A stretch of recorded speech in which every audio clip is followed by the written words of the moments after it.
They thought bullying my uncle at the mailbox would scare him, but they had no idea he's the man responsible for putting criminals behind bars. What happened next ended their power trip. It happened on a quiet weekday morning. My uncle stepped outside to collect his mail, something he'd done the same way for years. That's when the HOA president and two board members approached him, already angry, already recording on their phones. They accused him of violating mailbox rules. Wrong height, wrong color, wrong placement. None of it was true, but truth never mattered to them.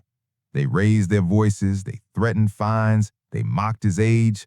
My uncle didn't argue, he didn't react. He simply listened, calm, still, watching them talk themselves into a corner. What the HOA didn't know was who they were dealing with. My uncle wasn't just a homeowner. He was a senior legal authority who had spent decades building cases, dismantling lies, and putting criminals behind bars, using nothing but facts, patience, and documentation. As the harassment continued, he quietly took notes, names, statements, threats, witnesses.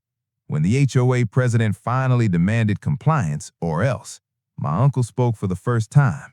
His voice was steady, controlled. "Everything you just said is now on record," he told him, "and none of it was legal." That's when their confidence cracked. By the next morning, certified letters were sent, formal complaints filed, oversight agencies contacted. The HOA's pattern of harassment, intimidation, and selective enforcement was laid out in painful detail, supported by video, timestamps, and witnesses. The same people who tried to bully an old man were suddenly facing audits, investigations, and legal exposure they never expected. Within a week, fines were withdrawn, notices vanished, the HOA president stopped showing up to meetings, neighbors started speaking out, empowered by what they'd seen. My uncle never raised his voice, never insulted anyone, never threatened back.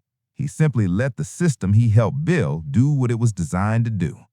The HOA learned a brutal lesson that day. Power doesn't come from yelling or clipboards. It comes from knowledge, restraint, and knowing exactly how the law works.